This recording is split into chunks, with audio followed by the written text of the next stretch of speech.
बड' लेटेस्ट आपडेटआव बयखौबो बरायबाय। दिनैनि रादाबखौ फरायदों आं प्रमद खाख्लारि। गिबि निउसआव दङ मोनसे गोजोनथाव रादाब। गुजरातआव सोलिफुबाय थानाय 32थि नेशनेल गेम्स 2022 आव साब्रै बर'नि फिसा बक्सिं गेलेगिरिफोरा क्वार्टार फाइनालाव जायगा आवग्रिनो हाबाय। जमुना बर'आ 57 केजि केटेगरियाव नागालेन्डनि बक्सार निर्मलखौ 5-0 फारागथियाव फेजेननानै क्वार्टार फाइनालाव जायगा आवग्रिनो हायो।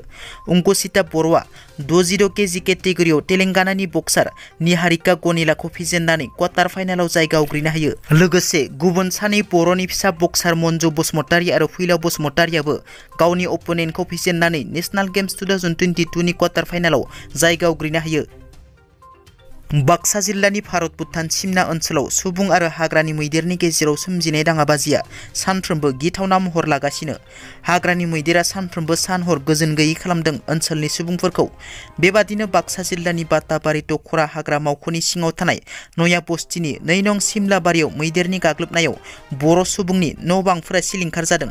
ओनसोलनि सुबुंफोरा फोरमायनाय बादिब्ला थांनाय हरनि 10 रिंगासो समाव आदार नागिरनानै फैनाय हाग्रानि फालोसे मैदेरा गामियाव हाबफैनानै 2 नं सिमलाबारिनि सिलाप रामसियारि आरो चित्राबती रामसियारिनि न' बांखौ सिलिंखार खालामनायजों लोगोसे माइ माइरं दमखलफोरखौ सिलिंखार खालामलाङो। दुखुथिया नखरा BTR सरखारनिफ्राय अनसुंथाइ नागिरदों आरो मैदेरखौ होखारनो सरखारखौ बेबस्था लानो थाखाय खावलायदों आरो हाग्रा बिफाना सोलाद लाहैयैनि अजद गामिनि रायजो राजाफोरनि। BTC नि बारग' लेङाइ मावफुं सोद्रोमा खाम्फा बरगयारिनि बेरफुसार बिबुंथि। गिबि मन्थ्रि हिमन्त बिश्व शर्मायाबो क्लेरिफिकेसन होबाय। संबिजिताव BTC लिरनाय दं, सोरनिबा खुगाजों बुंनाय नङा। BTR मुंखौ जुदि लाबोनांगौ बिथांमोना बै संबिजितखौसो एमेन्डमेन्ट खालामनांगोन। पार्लियामेन्टआव एमेन्डमेन्ट खालामनानै BTC खौ उथायनानै BTR खौ सोनांगोन, अब्लासो बियो BTR जागोन। बिथांमोना दिनै फरेस्टनि रेभिनिउ कालेक्सनखौबो लाना थांफिनजोबजाबाय। EM रन्जित बसुमतारीआ अक्ट'बर आरो नभेम्बरनि गेजेराव पाब्लिकनो सा 1,100 थार्ड आरो फोर्थ ग्रेड साख्रि होगोन होनना खोथा होदों। नाथाय बावैसो बयबो नुखाबाय आसामनि प्रिन्सिपाल सेक्रेटारिया लिरहरनाय BTC आ थार्ड आरो फोर्थ ग्रेड साख्रि होनोबा आसाम सरखारनिफ्रायसो एप्रुभ लानांगोन। लोगोसे PMAY न' मोननोबो UPPL जायाब्ला न' मोना। अरुणोदय बिथांखि मोननोबो UPPL जायाब्ला मोना। बे मोजां सरखार नामा होनना सोंथि खालामनायजों लोगोसे जोंनि दिनाव गोरिबा गोरिबनि न' मोननांगोन, सरखारनि आसुनि मोननांगोन, बेखौसो खामानि मावबोदों होनना बिथांमोना रायजो राजाखौ परिबर्तननि मुङाव नङै खोथा बुंनानै थगायजोबदों। नखर नखर साख्रि होगोन होनना थगायजोबदों। दासिमबो सासेबो चौकीदार साख्रि होनो हायाखै। बिनि फिननायखौ फैगौ बिसायख'थियाव रायजो राजाफ्रा होगोन होनना बुंथियो खाम्फा बरगयारि बिथाङा।